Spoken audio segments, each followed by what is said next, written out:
Okay, we're going to work on a few topics here from Unit 5. So these are all Unit 5 topics.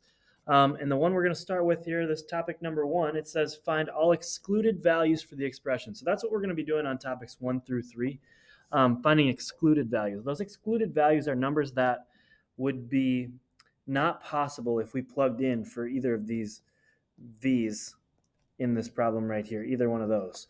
It would basically make it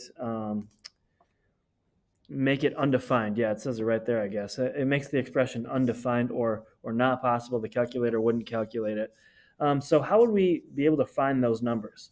Well, those numbers are going to be anytime we have a zero on the bottom of a fraction. So you can't take any number and divide it by zero. For example, 8 divided by zero is not possible. That's undefined. So if we can figure out what would make this bottom turn into a zero, like if we could get 3v plus 6 to equal 0, then that would be when this is undefined. So we can take it and we can set it up. 3v plus 6, we can set that equal to 0. And now if we solve for v, we should be able to figure out what would make that equal 0. So if I subtract 6, 3v equals negative 6, divide by 3, we get v equals negative 2. And so therefore, if we plugged in a negative 2 for v, that would equal 0. We can't have 0 on the bottom of a fraction, so that would make it undefined. That's topic 1. Topic 2, the directions got cut out on this one, so I just wrote it down real quick. We're still looking for what would make this undefined or impossible to solve, basically. So I'm looking for a number that I can put in for either of any of those v's, and it would make it undefined or not possible to solve. So again, we're looking to figure out what would make this bottom part equal 0. So I don't really care what's on the top. I could actually erase it if I really wanted to. I probably won't do that for the sake of the problem, but if I wanted to erase it, I could. So if I'm trying to figure out what would make that equal 0, what I'm going to do is I'm going to factor these. Okay, so I'm going to factor that bottom. So v squared plus 2v plus 1. I need two numbers that multiply to give me 1 and add to give me 2. That's going to be a 1 and another 1. And so the v's will go up there. We're going to need both of these to be positive in order to add to equal 2. And then I'm going to look at both of these options here. Now, these two options are exactly the same, but you might have two different options that you'd have to look at. And I'm trying to figure out what would make each of those parentheses equal 0. Well, for both of these, a negative 1 would cancel them out. So sometimes you might get two answers. I think you separate it with a comma when you type it into Alex. But in this case, we only got one answer. All right, let's move on to topic 3. All right, topic number 3. Same situation here. We're trying to separate this bottom piece here. That's what we care most about right now, that bottom piece. If we can separate that and factor it into two separate pieces and then set it equal to 0, we're going to be able to, well, this is a kind of, the directions read kind of differently, but we're doing the same thing essentially. We're trying to find the values of x that are not in the domain.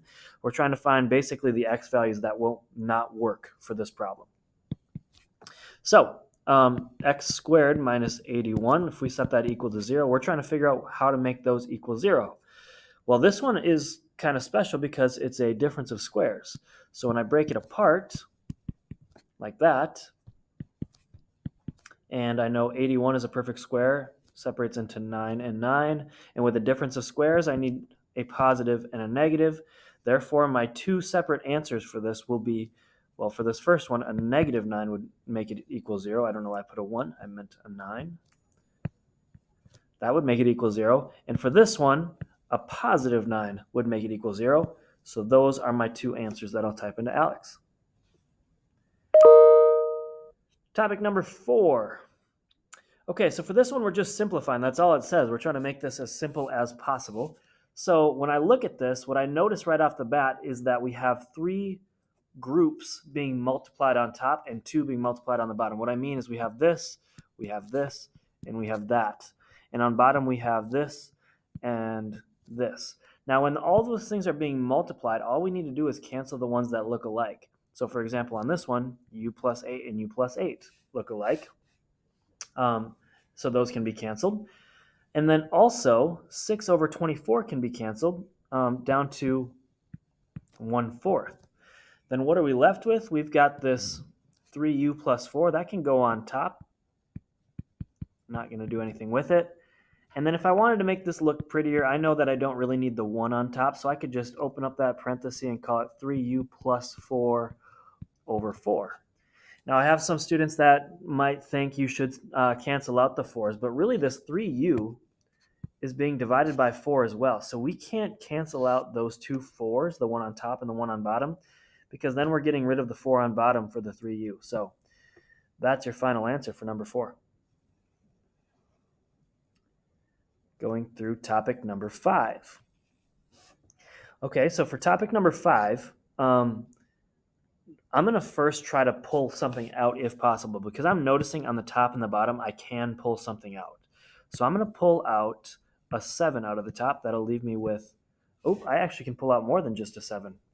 I can pull out a 7 and a y from both of those terms. That'll leave me with a y minus 5. And then on the bottom, I could pull out a 4. I could also pull out a y, and that will also leave me with y minus 5 if I pulled those out. Now at this point, you can probably tell where we're going with this. I can cancel out the y minus 5. And then something that sometimes people forget to do, we can actually cancel out these y's as well. There's a y on top and a y on bottom. So those can go away. And so that'll just leave me with 7 over 4. That's kind of tricky. If you have questions with that, make sure you let me know. Number 6. Okay, so number 6, there's really 3 possible answers for this one. You can either get a -1 as your answer, you can get a 1, or you could get cannot be simplified, and I'll abbreviate that for this purpose. So let's kind of go through this here and see if we can simplify these things.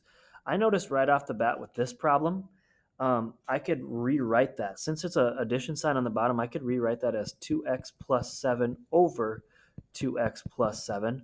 And now they look the same. I mean, originally they were technically the same. They were just, one was flipped around. But now they even look the same.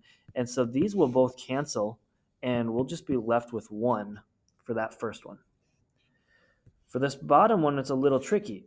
I see there's a 2 on the top and the bottom. I see there's an x on the top and the bottom. And I also see that there's a 3 on the top and the bottom.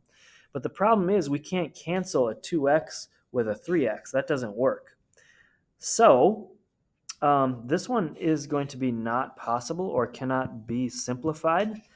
That technically is simplified all the way. Even if you flip things around, it's not really going to work. It tried to trick you by saying the 2x and the 3x. It looked like they were maybe cancelable, but they're not. Let's go on to 7.